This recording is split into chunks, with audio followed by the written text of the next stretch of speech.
Okay students, last class हमने discuss किया था find the resistance of a conductor with resistivity of 15 ohm centimetre. मैंने एक question दिया था आपको सॉल्व करने के लिए। आई होप आपने सॉल्व किया होगा और आपका आंसर सही आया होगा। देखते हैं इसका आंसर कितना आएगा।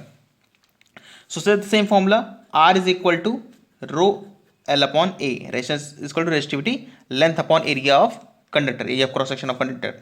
नाउ हमें क्या पता है, हमें पता है length which is given as length is 12 metre. We know resistivity, that is given as 15 ohm meter, that is resistivity, and area of cross section that is given as 180 metre square. हालांकि अगर आप ध्यान दें तो ये बहुत ही 180 metre square मतलब बहुत बड़ा एरिया है। तो मैंने एक ऐसे मतलब मैंने कोई पर्टिकुलर डाटा नहीं दिया, बुक से नहीं दिया। अगर आप बुक में पाएंगे तो ये हमेशा बहुत स्मॉल होता है। ये मिलीमीटर क्यूब क्या है, ये आपका सेंटीमीटर क्यूब मिलीमीटर क्यूब में होता है basically. R is equal to rho L by A. तो what is rho? Rho is 15। एक बात चेक कर लीजिए कि सारी यूनिट सही है कि ohm metre metre metre cube metre. अगर कोई सेंटीमीटर में होता मीटर में होता तो हमें कन्वर्ट करना होता। तो ये बात ध्यान रखिएगा क्योंकि स्टूडेंट जनरली ये मिस्टेक से इसलिए मिस्टेक कहते हैं, जरूर मतलब एग्जाम में ज़्यादातर करते हैं। लेंथ एल इज 12, और अगर आपको फॉर्मूला सही पता हो और आप ऐसे सिली मिस्टेक करें तो ज़्यादा अफसोस होता है। Area of is 180, so put is this now 15 से कट कर सकते हैं आप। 15 वन जा 15, 15 2, sorry 15 1 15, and 15 2 is 30, this is 12, means 12 into 15 180, so this will come as 1, so resistance will come as 1 ohm। I hope आपका 1 ohm आया होगा। Okay, so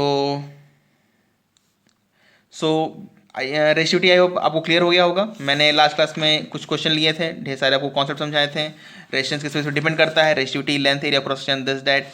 सो okay, तो रेजिस्टिविटी यहाँ पे कंक्लूड करते हैं और यहाँ पे मैं शुरू करना चाहता हूँ एक नया discussion, that is equivalent resistance in series. That is equivalent resistance in series.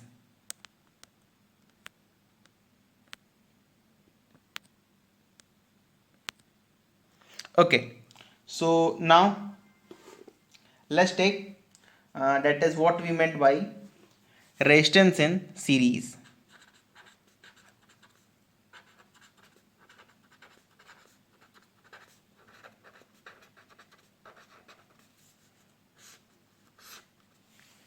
Now, resistance in series. Okay, let me write with some, ये आपको शायद विजिबल ना हो। Resistance in series. ओके, सो यहाँ पर हम क्या करेंगे, रेजिस्टेंस को एक सीक्वेंस में कनेक्ट करेंगे। दो तरह के सीक्वेंस होते हैं बेसिकली, जनरलाइज अगर कहूँ तो बेसिकली दो ही तरह के सीक्वेंस होते हैं, that is series and other one is parallel. एक और सीक्वेंस होता है इसे कहते हैं नाइदर सीरीज नॉट पैरेलल, मतलब बेसिकली आप कैसे कनेक्ट कर दीजिए तो मतलब वो दोनों में ही नहीं आएगा, जिसमें कोई आप पर्टिकुलर फॉर्मूला यूज नहीं कर सकते, उसे कहते हैं neither in series not in parallel. तो बेसिकली ये सीरीज जो रेजिस्टेंस इन सीरीज है ये थोड़ा इंपॉर्टेंट इसलिए है क्योंकि आपके जितने भी न्यूमेरिकल बनेंगे वो या तो सीरीज बनेंगे या तो पैरेलल बनेंगे। Neither in series not in parallel पे बहुत ही कम न्यूमेरिकल बनते हैं और बेसिकली आपके सिलेबस में उस पर ज़्यादा क्वेश्चन है भी नहीं, ना ही आपके बुक में है ना ही आपके करिकुलम में है। ओके, तो सबसे पहले बताता हूँ सीरीज कनेक्शन होता कैसे है।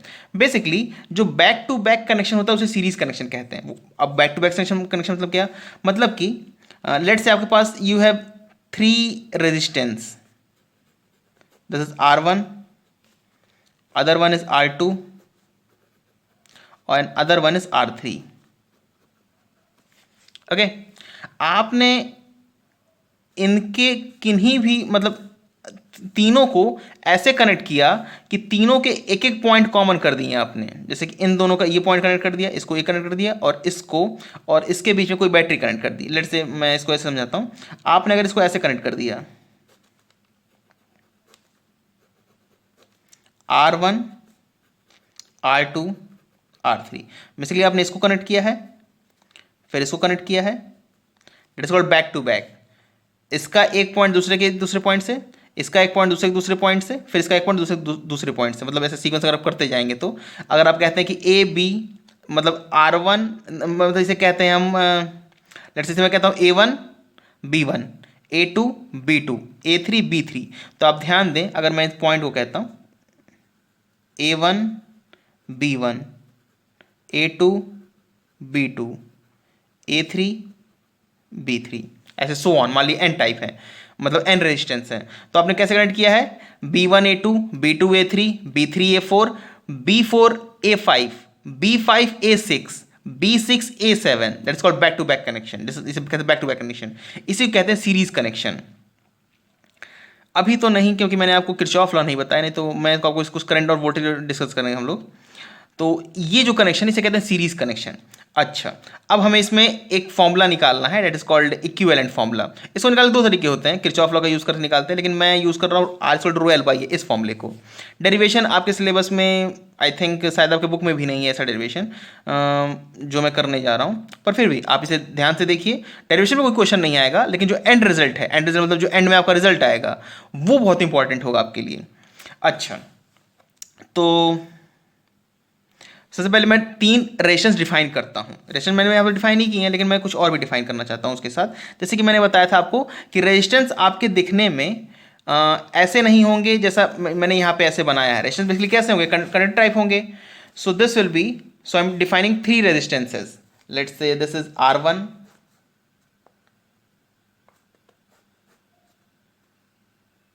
R2 and R3. Okay, this is R1, this is R1, this is R2 and this is R3.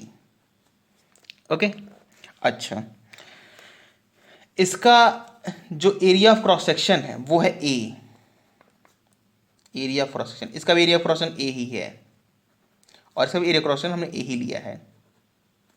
A is area of cross section. Let me write somewhere here, area of cross section. Okay, area of cross section. Now resistivity सबकी मैंने same ली है, रो रो रो, this is resistivity. क्यों, अच्छा क्यों मैंने area cross section और resistivity same लिया, इसलिए क्योंकि जब मैं सीरीज में कनेक्ट करूंगा तो सीरीज में इजली तो पहले होता है ऐसे तभी कनेक्ट होंगे जब आप एरिया क्रॉस सेक्शन सेम रखेंगे। एक और पॉइंट, आप सेम वायर जब कनेक्ट करते हैं तब उनका एरिया क्रॉस सेक्शन सेम होता है। और एक और पॉइंट कि जैसे अगर हम सीरीज इक्विवेलेंट निकाल रहे हैं, सीरीज इक्विवेलेंट मतलब बैक टू बैक कनेक्शन करेंगे, मतलब इसको इससे कनेक्ट करेंगे, इसको इससे कनेक्ट करेंगे, तो उस केस में भी एरिया तीनों का सेम रहना चाहिए, एरिया क्रॉस सेक्शन, तभी हम कनेक्ट कर पाएंगे। लेंथ डिफरेंस हो सकती है, तो this have L1 length, this have L2 and this have L3, respective length of all 3 resistances. Okay, अब मैंने now I've done, मैंने इन तीनों को सीरीज में कनेक्ट कर दिया। Let's say this is R1 and I've connected this with R2 and further I connected this with R3.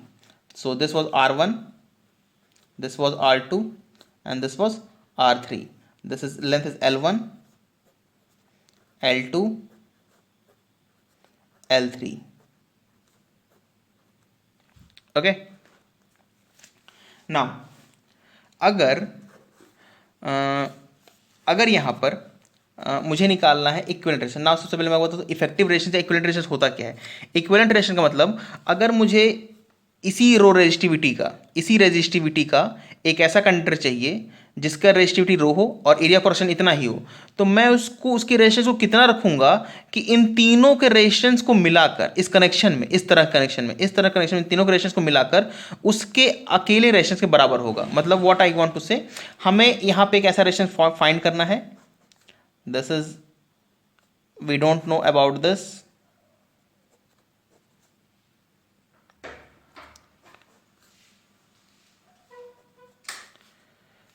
it will be R equivalent.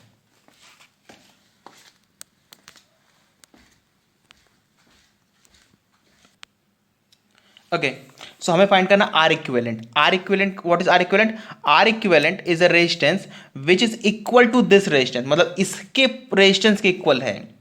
अच्छा, तो मैं एक बात लिख सकता हूँ that R equivalent, क्योंकि हमें एक फॉर्मूला पता है रो एल बाई ए। इसकी रेशियोटी कितनी होगी रो, क्योंकि तीनों की रेशियोटी रो है, तो मैं इसकी रेशियोटी लिखूंगा रो।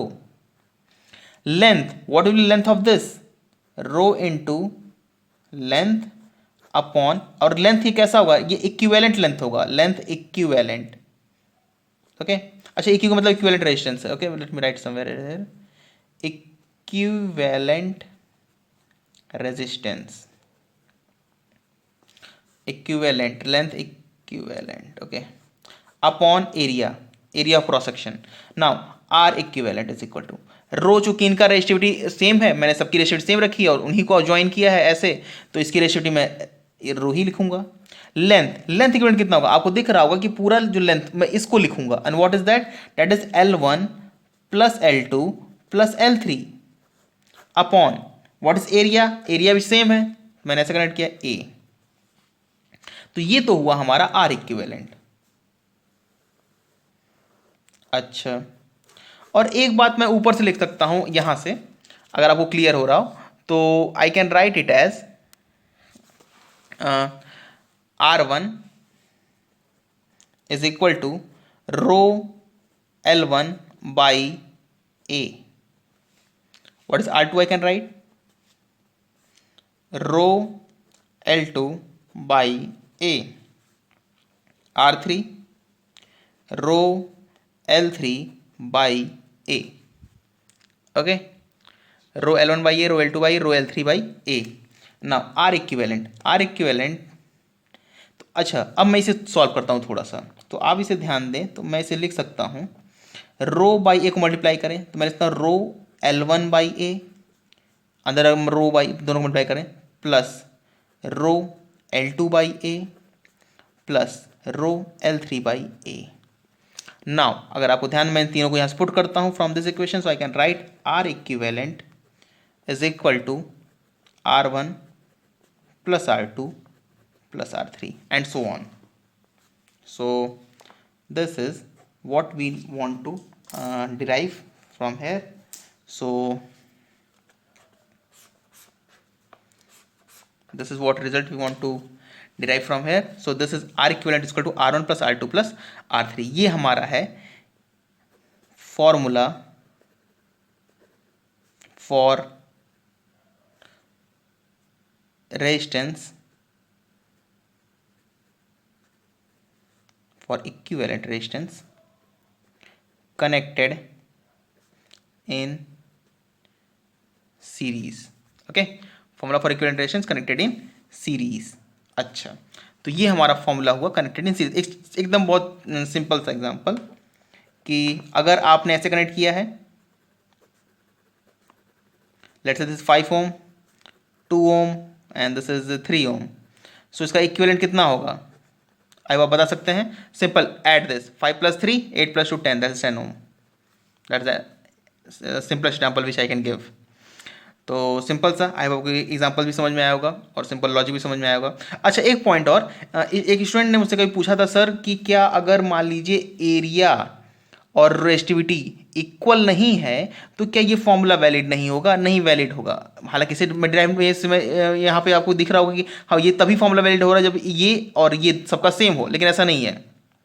ऐसा क्यों नहीं है, क्योंकि रेजिस्टेंस एक कांस्टेंट है और ये फैक्टर्स पे, बाकी फैक्टर्स पे डिपेंड नहीं करता है।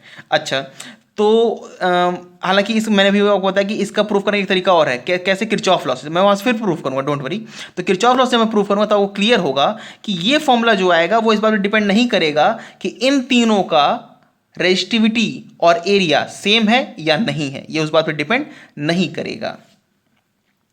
Okay, so I hope this will B clear. तो लेट्स टेक अगला देखते हैं, that is resistance in resistance in parallel.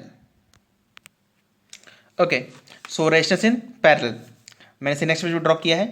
पहले मैं दो डिफरेंस डिफाइन किए हैं। ये इसका एरिया A1 है, रेजिस्टिविटी रो है और इसका लेंथ है L। Other one is area is A2, area cross section is A2, length L, resistivity rho. Now R1 I can write as rho L upon A1. R2 I can write as rho L upon A2. Okay, so I hope आपको ये 2 point at least clear होंगे। Next one, अगर आप यहाँ पर देखें तो इसका, अच्छा मैंने यहाँ पे इसको दोनों को क्यूबॉइड फॉर्म में इसलिए लिया है क्योंकि इसका एरिया क्या होगा, इसका नेट एरिया होगा A1 plus A2, length will remain same that is L and resistivity will be rho only. So okay, I'm writing here. और इसको मिला के जो नेट रेशंस आएगा वही हम इक्विवेलेंट रेशंस, और हमें आर इक्विवेलेंट ही डिफाइन करना है। We need to find out in terms of R1 R2। Okay, so let's put the formula. सबसे पहले आर इक्विवेलेंट में लिखता हूँ। आर इक्विवेलेंट क्या होगा, R equivalent this will be equal to, आप फॉर्मूला यूज कर सकते हैं सिंपल, रो, रेशियो इसकी रो है, लेंथ L है, एरिया है हमारा A1 plus A2। Okay, so I hope आपको क्लियर होगा। अच्छा, तो ये थोड़ा सा मतलब एक क्या कहते हैं, थोड़ा सा टीडियस टास्क है, बहुत ज़्यादा नहीं। हमें चूँकि लास्ट जो मतलब पिछले डेरिवेशन से थोड़ा सा कंपेरेटिवली थोड़ा सा टिपिकल है। सिंपल, हमें यहाँ पे चूंकि हमें से पहली बार तो L1 प्लस L2 था, हमने उसको एक्सपेंड कर दिया, सिंपल फॉर्मूला पुट कर दिया। इसमें हमें ऐसा कुछ नहीं कर सकते, तो हमें क्या करना होगा, हमें A1 और A2 पुट करना है इन टर्म्स ऑफ R1 R2। अगर आपको यहाँ से क्लियर, तो मैं A1 को क्या लिख सकता हूँ, मैं A1 को लिख सकता हूँ, A1 can be written as A1 is equal to rho L upon R1 and A2 this can be equal to rho L upon R2। Okay, अच्छा, आर इक्विवेलेंट अब मैं इसे पुट करता हूँ, this will be equal to rho L upon A1 को मैं लिख रहा हूँ rho L by R1 plus rho L by R2। अगर आप क्लियर हो तो मैं रो एल नीचे से कॉमन लूँ तो कैंसिल हो जाएगा। ओके, मैं एक स्टेप कैंसिल कर रहा हूँ। सो आर इक्विवेलेंट को मैं लिखूंगा R equivalent equal to 1 upon 1 by R1 plus 1 by R2 and that is the formula. तो यहाँ से इसको मैं थोड़ा सा अगर मैं इसको चेंज करता हूँ तो मैं लिखूंगा 1 बाई आर इक्विवेलेंट। अच्छा, अगर मैं 3 लेता तो कुछ नहीं, यहाँ पे A1 A2 प्लस A3 होता, और फिर यहाँ पे एक और टर्म आता, फिर तो आर इक्विवेलेंट आपका आता 1 बाई आर इक्विवेलेंट। मैंने दोनों तरफ रेसिप्रोकल कर दिया है, मतलब इसको भी रेसिप्रोकल इसको भी रेसिप्रोकल, तो आपका आएगा 1 by R equivalent is equal to 1 by R1 plus 1 by R2 if there was a third term, then 1 plus 1 by R3 if there was. Okay, now this is the formula which we were expecting to get in this case now। आई वो clear हुआ होगा। फिर से वही बातें, मैंने इसीलिए यहाँ पे क्यूबॉइड लिया ताकि आपको क्लियर हो कि एरिया A1 प्लस A2 होगा। अगर क्यूबॉइड की जगह सिलेंड्रिकल लेता, जैसे पिछले केस में लेता सीरीज में, तो भी इसका आंसर यही आता, तब भी इसमें एरिया ऐड होता। लेकिन आपको प्रूफ मतलब मुझे समझाना थोड़ा दिक्कत होने लगता है कि सर अगर 2 सर्कल ऐसे बनेंगे तो उनका एरिया नेट जुड़ कैसे जाएगा। तो लेकिन यहाँ पर क्लियर होता है स्टूडेंट को, सर देखिए ऐसे पूरा मतलब कंप्लीट एक दिखेगा तो स्टूडेंट को थोड़ा क्लियर होता है। फिर वही पॉइंट कि सर इसमें अगर एरिया लेंथ अगर इक्वल ना हो तो क्या फॉर्मूला वैलिड, बिल्कुल वैलिड होगा। मैं इसको फिर से प्रूफ करूंगा किरचॉफ लॉ की यूज से। ओके, ये थोड़ा सा इसका एग्जांपल थोड़े हम ज़्यादा लेंगे। तो पहला एग्जांपल मैं आपको देता हूं, that is 6 ohm and 6 ohm. Find R equivalent, आप मुझे बताइए। तो अगेन अच्छा, मैं सारे लिख देता हूं, पहले 2-3 questions. 12 Om, 6 Om, again 12 ohm, find R equivalent. Another one is 18 ohm, 9 ohm, find R equivalent. Okay, तो सिंपल आप इसको सॉल्व करिए 1 by R one by R1 plus R2 1 by 6 plus 1 by 6 करके, सिंपल फॉर्मूला पुट करके। मैं अभी इसको formula put करके सॉल्व नहीं कर रहा हूँ, मैं बाद में कभी कर दूंगा आपके लिए। मैं डायरेक्ट आंसर लिख रहा हूँ। तो इसको अगर आप सॉल्व करेंगे, आप सही सॉल्व करिएगा, उसमें मतलब कोई नई चीज़ नहीं है, बस फॉर्मूले पुट करना, आंसर निकालना है। 1 by 6 plus 1 by 6 equal to 1 by R equivalent. अच्छा, नॉर्मली स्टूडेंट क्या करते हैं कि 1 बाई 6 1 बाई 6 तो आएगा 1 बाई 3, तो आंसर होता है 1 बाई 3। 1 बाई 3 नहीं होगा, 1 बाई 3 का इन्वर्स भी लेना है आपको, क्योंकि 1 बाई आर इक्विवेलेंट फॉर्मूला है ना। तो आर इक्विवेलेंट आपको निकाल, आर इक्विवेलेंट के लिए फिर आपको रिवर्स लेना होगा इस पूरा जो सोल्यूशन आएगा। तो यहाँ आपका आंसर आएगा 3, यहाँ आपका आंसर आएगा 3 again. Here you will get 6। मुझे कि नहीं मैंने कहीं कुछ गलत नहीं किया, अगर किया हो तो आप प्लीज़ मुझे कमेंट बता दीजिएगा। आई थिंक लेकिन इसमें कुछ गलत नहीं है। अच्छा, मुझे जो आपको समझाना है वो थोड़ा सा मैं समझाना चाहता हूँ। मैं इस फॉर्मूले को एक तरह से और आपको समझाना चाहता हूँ, और मैं चाहता हूँ उससे समझें ऐसा क्यों है। क्योंकि देखिए आप ये तीनों क्वेश्चन सॉल्व कर सकते हैं, मैं आपको थोड़ा सा डायरेक्ट बताना चाह रहा हूँ। इसको अगर पिछले फॉर्मूले को सॉल्व करेंगे, इस फॉर्मूले को R one by R equivalent equal to one by R one plus one by R two, तो आप इसको पाएंगे कि आर इक्विवेलेंट आपका आएगा, सॉल्व करिएगा, मतलब सिंपल क्या करना है वो कुछ नहीं, आपको एलसीएम लेना है, ऊपर नीचे मल्टीप्लाई करना है, ठीक है, मतलब ऊपर मल्टीप्लाई करके ऐड करना है, जो भी आप जैसे आपको ईजी लगे। So R equivalent will come as R one,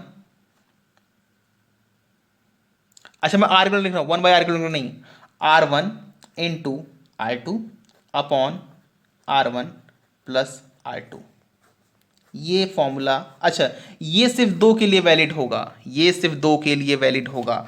यहां पर मैं भले लिख देता one by R one plus one by two plus one by R three plus one by R four, अगर तीन होते हैं जैसे ये केस है, तो इस केस में आप इसे यूज कर सकते हैं, लेकिन आप इसे यूज नहीं कर सकते, ये तभी यूज कर जब दो हो, ठीक है, जब दो रेशंस होंगे तभी आप इसे यूज कर सकते हैं। आप यहाँ ये मत करिएगा कि R one R two R three और नीचे प्लस आर थ्री, गलत हो जाएगा। तो ये सिर्फ दो के लिए वैलिड है, मैं यहाँ लिख भी दे रहा हूं, valid only for two resistors. ये पिछले फॉर्मूले से आया है, पिछला फॉर्मूला इससे नहीं आया है, तो जो आपका मेन फॉर्मूला वो पिछला वाला वो one by R one by R one plus one by R two. एक और point, if R one is equal to R two, let's say equal to R, तो आर इक्विवेलेंट कितना होगा, अगर आप इसमें पुट करें तो क्या होगा, ये R upon R plus R square by two R, तो आई थिंक आपको क्लियर होगा, this will come as R by two. Important है क्योंकि जल्द अधिकतर आपको ऐसे ही मिलते हैं क्वेश्चन। जैसे यहाँ देखिए, यहाँ पर अगर आप देखें 6 बाई टू 3 ईजी,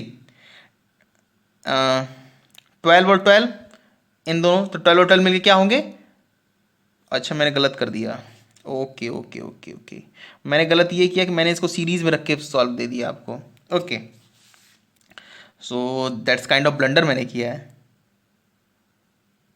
ठीक है, मैं क्या करता हूँ, okay that's a very really kind of blunder, but चूंकि मैं आंसर लिख चुका हूँ, मैं क्वेश्चन यहाँ लिखूंगा। सो आई होप आपको ये बहुत ज़्यादा स्मॉल ना दिखे। So what I am doing, I am just means I am trying to zoom it once,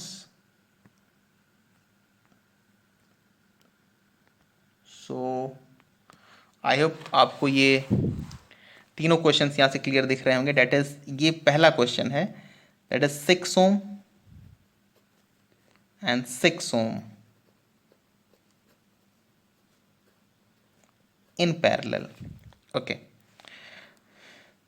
ये ऐसी गलतियाँ मुझसे तभी होती हैं जब मैं स्टूडेंट के सामने नहीं होता, क्योंकि तभी स्टूडेंट मुझे बताते नहीं। 12 ओम अगेन डेट इज 6 ओम, और अगर ऐसी कोई गलती आपको लगती है तो आप मतलब कमेंट में एकदम फ्री हैं पूछने के लिए। हालांकि एक लास्ट क्लास में मैंने एक पॉइंट छोड़ दिया था, वो थोड़ा सा उससे अलग पॉइंट था, हालांकि अभी उसको डिस्कस करने वाला हूँ। ओके, ये दो इसके हुए, इसका जो ये था इसको मैं यहाँ लिखता हूँ, that is 18 ohm. I hope आपको ये क्वेश्चंस कुछ ज़्यादा ही जूम्ड दिख रहे होंगे, sorry for this mistake and inconvenience.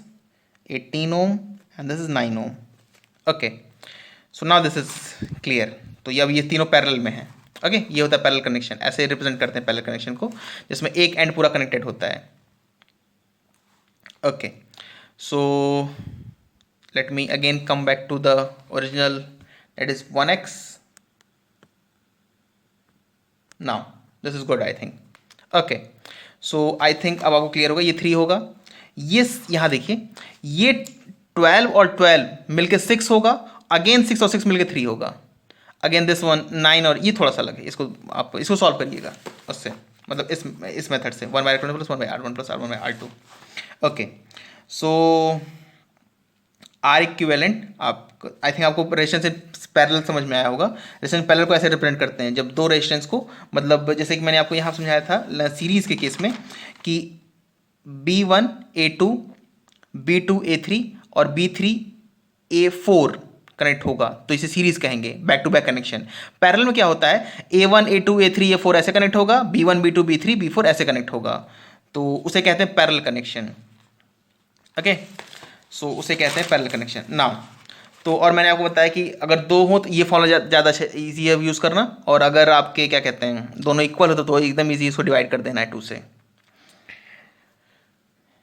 Okay, सो एक क्वेश्चन और मैं आपको देता हूँ, उसके बाद एक छोटा सा टॉपिक, फिर क्लास को क्या कहते हैं, ओके फिर हम क्लास को ओवर करेंगे।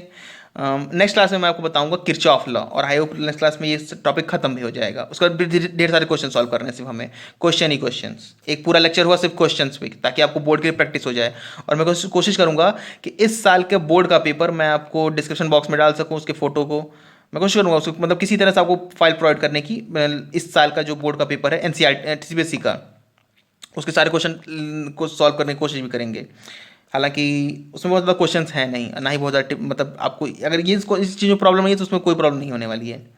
Okay, so a very small question that is called combination of both, जिसमें समझाया था ना 3 तरह होते हैं, series parallel, neither series not parallel. मैं एक क्वेश्चन देता हूँ आपको, इसे मैं सॉल्व करता हूँ, इसके बाद क्वेश्चन आप सॉल्व करिएगा।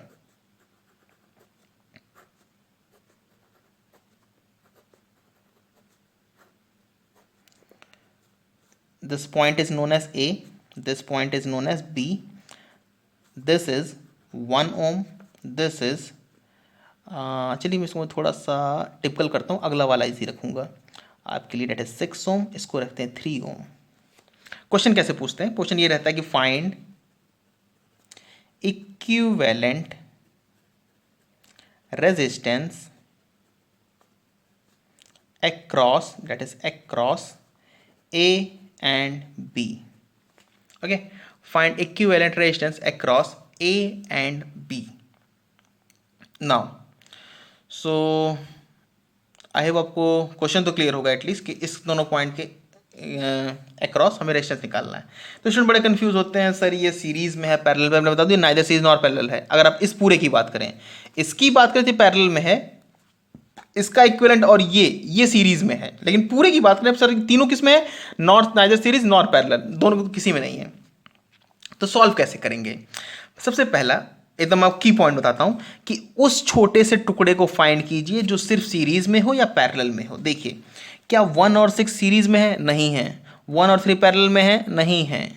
ठीक है, क्या 6 और 3 पैरेलल में है, यस, ये दोनों पैरेलल में। अब मैं इन्हें सॉल्व कर सकता हूं, तो मैं सॉल्व करता हूं सिंपल कि R equivalent R1 into R2 by R1 plus R2। आप उसे सॉल्व करिएगा पहली बार, आपको डाउट हो तो 1/1 प्लस 1/R2 सेम आंसर आएगा, don't worry.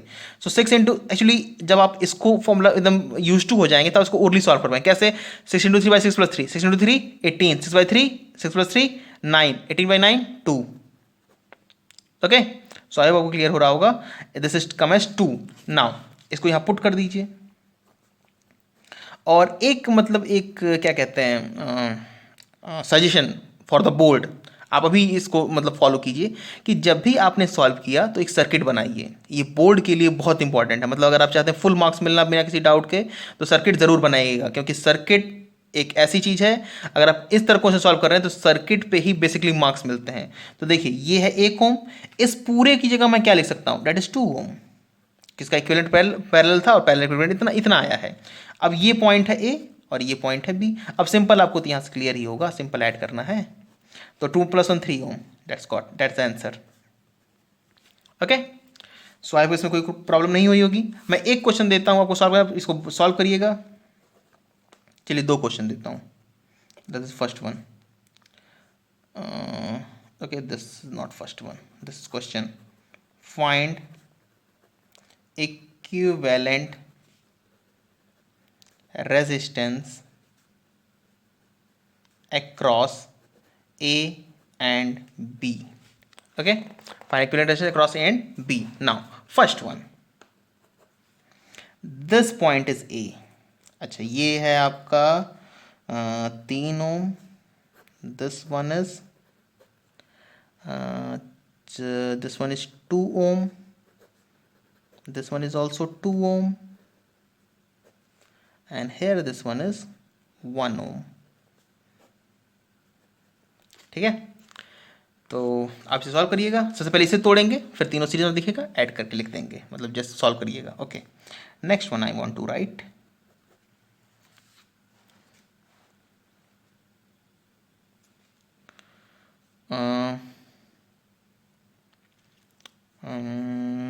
A, this point is A,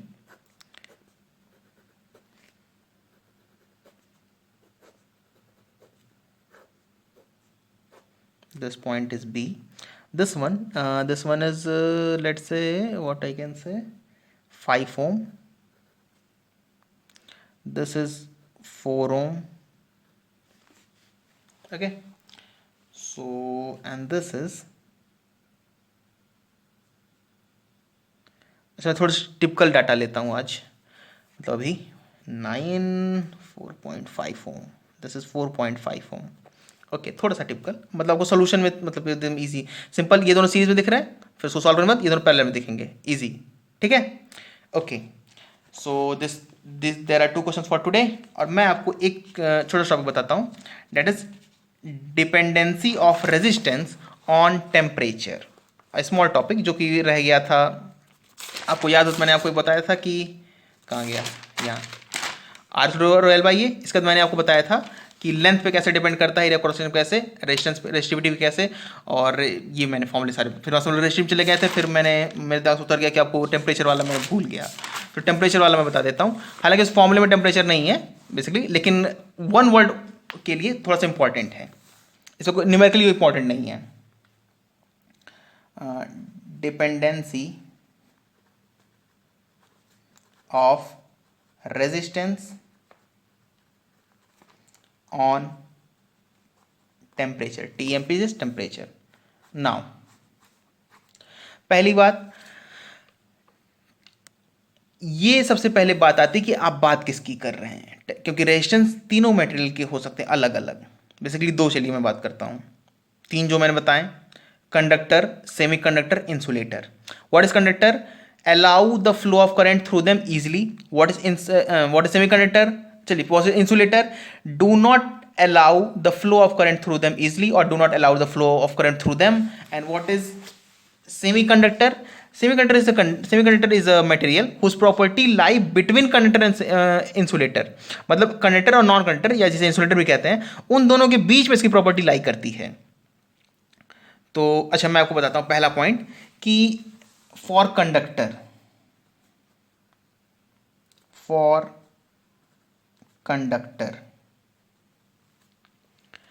conductor के लिए क्या है, resistance is inversely proportional to temperature. Resistance is inversely proportional to temperature means जो आपका रेजिस्टेंस होता है वो टेम्परेचर पर, दिस वाज फॉर इंसुलेटर,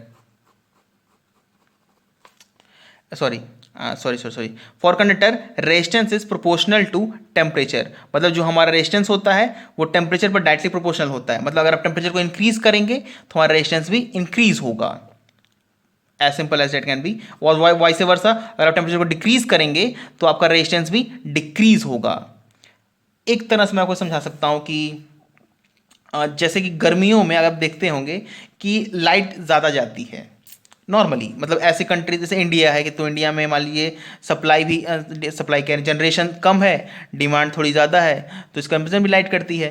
लेकिन एक रीज़न क्या होता है, एक रीज़न जैसे ये होता है कि लाइट कटने का मतलब ऐसा नहीं कि सिर्फ मतलब यही एक रीज़न है, इसके और भी रीजंस हैं, पर मैं एक छोटा सा रीज़न आपको बताता हूँ कि एक जनरलाइज टर्म डिस्कस करते कहते हैं लाइन लॉस। आप किसी अगर पावर कॉरपोरेशन या फिर पावर कंपनी में काम करने वाले किसी एम्प्लॉय से पूछेंगे तो आपको इसके बारे में बहुत ज़्यादा डिटेल बताएगा। इसे कहते हैं लाइन लॉस। लाइन लॉस का मतलब क्या होता है, जैसे एक वायर से आपके घर तक इलेक्ट्रिसिटी आती है तो उस वायर का भी रेजिस्टेंस होगा, उस वायर में कुछ लॉस होता है, लॉस का मतलब एनर्जी के रूप में लॉस होता है। हालांकि मैं आपको आगे बताऊंगा हीट एंड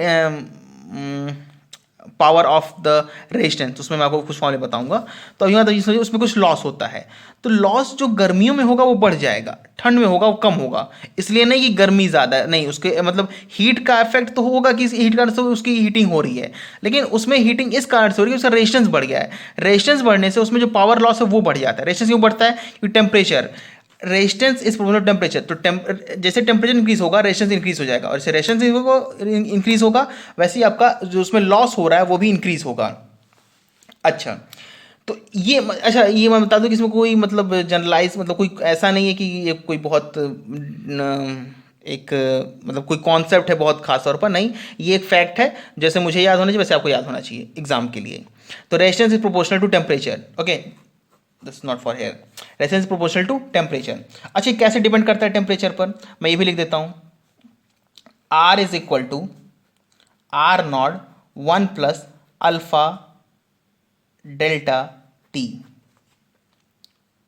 ठीक है, जैसे मान लीजिए डेल्टा टी जीरो मतलब चेंज इन टेम्परेचर जीरो है, तो आर आर नॉट होगा अभी के लिए, मतलब अभी की बात करूं इस टेम्परेचर पर, तो आर आर नॉट है। जैसे आप टेम्परेचर को इंक्रीज करेंगे मतलब डेल्टा टी चेंज होगा, मतलब डेल्टा टी आपका इंक्रीज हुआ है, तो अल्फा अल्फा टाइम्स जो चेंज इन टेम्परेचर है वो इंक्रीज कर जाएगा डेल्टा टी से, sorry alpha times delta T होगा वो इंक्रीज कर जाएगा 1 से, और वो आपका इंक्रीज करेगा आर नॉट को। मतलब कि जैसे जैसे अगर डेल्टा टी जीरो है तो ये अंदर जो ब्रैकेट है पूरे क्वांटिटी कितनी होगी 1।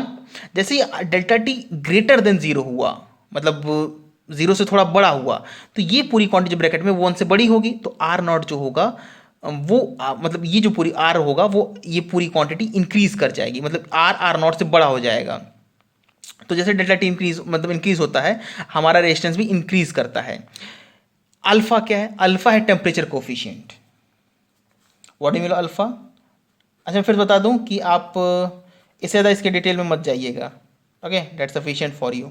टेम्परेचर कोफिशिएंट ये डिफाइन करता है कि टेम्परेचर के अकॉर्डिंग रेजिस्टेंस कैसे मतलब कितनी रफ्तार से इंक्रीज हो रहा है।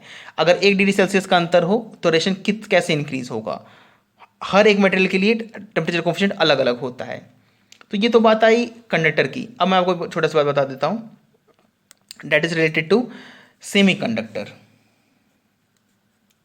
फॉर सेमी कंडक्टर, अच्छा आपके बुक में ये फॉर्मूला नहीं दिया है, आपको में सिंपल लिखा है resistance proportional to temperature, resistance directly proportional to. अच्छा मैं यहाँ लिख देता हूँ, चलिए, directly proportional means simply you can assume directly resistance is directly proportional to temperature. If temperature increases resistance also increases, or vice versa. For semiconductor resistance is inversely proportional to temperature. Inversely, this is correct, यहाँ मैं गलत नहीं कर रहा। resistance is inversely proportional to temperature means जैसे ही आप temperature को increase करेंगे रेजिस्टेंस डिक्रीज कर जाएगा। यही प्रॉपर्टी होती है जो सेमीकंडक्टर को ज़्यादा यूजफुल बना देती है किसी किसी पर्टिकुलर केस में। अच्छा मैं एक पॉइंट और बताता हूँ, जब रेजिस्टेंस जीरो होता है किसी कंडक्टर का तो उसे कहते हैं सुपर कंडक्टर। कंडक्टर का मतलब क्या होता है? जो इलेक्ट्रिसिटी को कंडक्ट करे, इलेक्ट्रिसिटी को पास करे अपने थ्रू में। तो रेजिस्टेंस क्या होता है? रेजिस्टेंस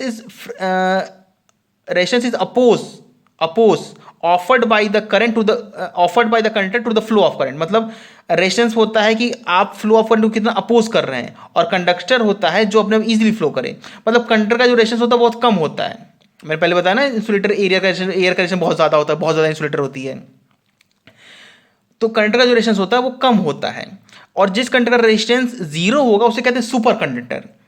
तो एक पॉइंट है कि ये बहुत चैलेंजिंग टास्क है कि हम सुपर कंडक्टर नहीं बना सकते। क्यों नहीं बना सकते? क्योंकि जैसे आप उसके थ्रू इलेक्ट्रिसिटी पास करेंगे वैसे ही उसमें थोड़ा सा लॉस होगा, बहुत थोड़ा सा। उसका रेजिस्टेंस था एग्जैक्ट जीरो तो होगा नहीं, बहुत कम होगा, बहुत कम। Let's say 0.001, 5 times zero and then 1, 0.5 times zero then 1। तो उसमें अगर थोड़ा सा भी हीट डेवलप हो गई तो उसकी रेजिस्टेंस इंक्रीज कर जाएगा। फिर रेजिस्टेंस इंक्रीज हो तो हीट डेवलप इंक्रीज होगी, फिर हीट डेवलप इंक्रीज हो तो रेजिस्टेंस इंक्रीज होगा, फिर हीट डेवलप इंक्रीज होगी, फिर रेजिस्टेंस इंक्रीज होगा। ऐसे करते करते उसका रेजिस्टेंस एक एम्बिएंट पर आके मतलब रुक जाएगा, मतलब एक जगह में सैचुरेट हो जाएगा। तो जो रेजिस्टेंस आपका बहुत कम था 0.001 था, आप पाएंगे एंड में जाके 0.5 हो जाएगा, 4 हो जाएगा।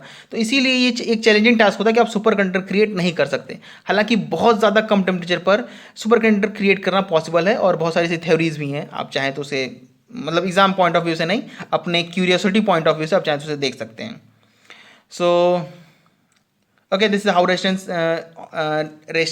depends on temperature and how this semiconductor depends on temperature। आपके करिकुलम में आई थिंक सिर्फ ये है, ये नहीं है, ये मैंने अलग से बता दिया, लेकिन ये दिमाग में रखें, क्योंकि जैसे अब वन वर्ड क्वेश्चन आने लगे। आप देखें तो लास्ट ईयर में क्या हुआ, लास्ट ईयर में चेंज हुआ कि 20 मार्क्स से एक मार्क्स से क्वेश्चन आ रहा है, तो उस एक मार्क्स से कुछ भी पूछ लिया जाता है। इसलिए मैंने आपको छोटा सा एक पॉइंट बता दिया, आपसे दिमाग रखिएगा सिंपल, कि जो सेमीकंडक्टर होता है उस पर इन्वर्सली प्रोपोर्शनल होता है, और जो कंडक्टर होता है उसका डायरेक्टली प्रोपोर्शनल होता है। इतना सफिशिएंट है आपके डायरेक्टली प्रोपोर्शनल और ये फॉर्मूले की जरूरत नहीं है in fact. Okay, so okay, that's all for this class. अगली क्लास में डिस्कस करेंगे किरचॉफ लॉ, और मैं जल्दी करूंगा उस वीडियो को अपलोड करने की, और इस पूरे चैप्टर को कंप्लीट करने की, और क्वेश्चन को सॉल्व करने की। ओके, लास्ट जो मैंने दोनों क्वेश्चन दिए थे आपसे सॉल्व करिएगा। Okay, for the time being, जय हिंद।